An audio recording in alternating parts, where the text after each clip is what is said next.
શું તમે ક્યારે શાહી પાલક પનીર ટ્રાય કર્યું છે? આઈ એમ શ્યોર તમે આવું પાલક પનીર તો ક્યારેય ખાધું જ નહીં હોય. હેલો ફ્રેન્ડ્સ, હું છું પ્રિયંકા. મારી કુકિંગ ચેનલમાં તમારું સ્વાગત છે. તો આજે આપણે એક અલગ જ રીતે ખૂબ જ ટેસ્ટી એવું પાલક પનીર બનાવીશું. તો એના માટે મેં અહીંયા પાલક લઈ લીધું છે, એને સારી રીતે વોશ કરી લીધું છે. 2 પાણીએથી ધોઈ લઈશું અને ત્યાર પછી થોડુંક ગરમ પાણી છે એને ઉકળવા માટે મૂકી દીધું છે. એટલે કે 2 ગ્લાસ જેટલું મેં ગરમ પાણી કરવા મૂકી દીધું છે. પાણી ઉકળે એટલે એની અંદર પાલક મેં એડ કરી દીધું છે. હવે શાહી પાલક પનીર બનાવવા માટે મેં આમાં થોડા કાજુ અને થોડા બદામના ટુકડા એડ કર્યા છે. એનાથી ખૂબ જ સરસ એવી કન્સિસ્ટન્સી થશે અને ટેસ્ટ પણ ખૂબ જ સરસ આવશે. પાણીમાં થોડી વાર માટે ઉકળવા દઈશું, 5 થી 7 મિનિટ સુધી. પછી ઉકળી જાય ત્યાર પછી એને અલગ કાઢી લઈશું.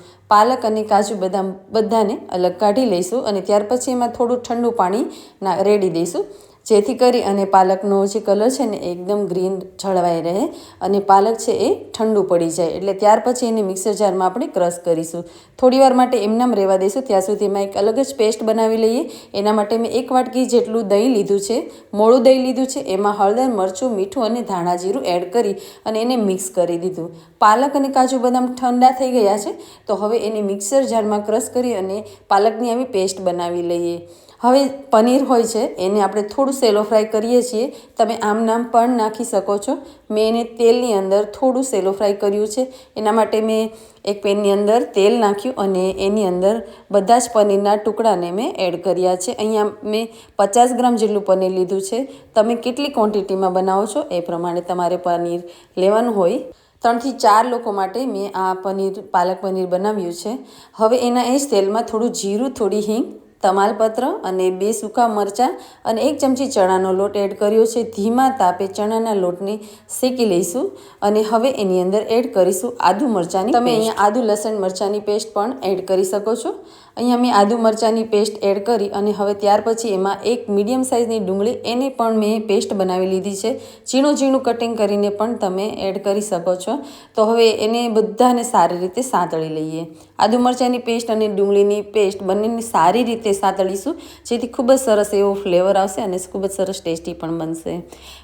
મિત્રો, આજની રેસીપી ગમે તો વિડીયોને લાઇક અને શેર જરૂરથી કરજો. ચેનલ ઉપર નવા હો તો ચેનલને સબસ્ક્રાઈબ કરી લેજો. તો હવે અહીંયા ડુંગળી, આદુ મરચાં અને બધા જ મસાલાને સારી રીતે સાંતળી લઈશું અને ત્યાર પછી જે આપણે દહીંની પેસ્ટ બનાવી છે એને મેં આમાં એડ કરી દીધી છે. દહીંની અંદર આપણે જે મસાલા નાખ્યા હતા એનાથી ખૂબ જ સરસ એવું ફ્લેવર આવશે. હવે એની અંદર થોડી વાર માટે સાંતળી અને ત્યાર પછી પાલકની જે પ્યુરી આપણે બનાવીને રાખી છે એને પણ એડ કરી દીધી છે. હવે આ બધું જ નાખી અને સારી રીતે બધું મિક્સ કરી દઈશું. 5 મિનિટ સુધી ધીમા તાપે સાંતળી લઈશું અને ત્યાર પછી પનીરના ટુકડાને એમાં એડ કરી દઈશું. અહીંયા પનીરના ટુકડાને તમે સેલો ફ્રાય કર્યા વગર એમનામ પણ એડ કરી શકો છો. અને હવે પનીરના ટુકડા નાખ્યા પછી પણ 2 થી 3 મિનિટ સુધી એમનામ રહેવા દઈશું. ઉપરથી કસૂરી મેથી, થોડો ગરમ મસાલો પણ તમે એમાં એડ કરી શકો છો. આમ નામ પણ સરસ લાગે છે. તો હવે આપણું પાલક પનીર બની ગયું છે. તો એની ઉપર તેલ અને મરચાંથી ગાર્નિશ કરી અને મેં સર્વ કરી દીધું છે. પરોઠા સાથે, નાન સાથે, રોટલી સાથે તમે એને સર્વ કરી શકો છો. તો આ શિયાળાની સિઝનમાં જરૂરથી આ રેસીપી ટ્રાય કરજો. તો મળીશું હવે મારા નવા વિડીયો સાથે. તો ત્યાં સુધી આવજો.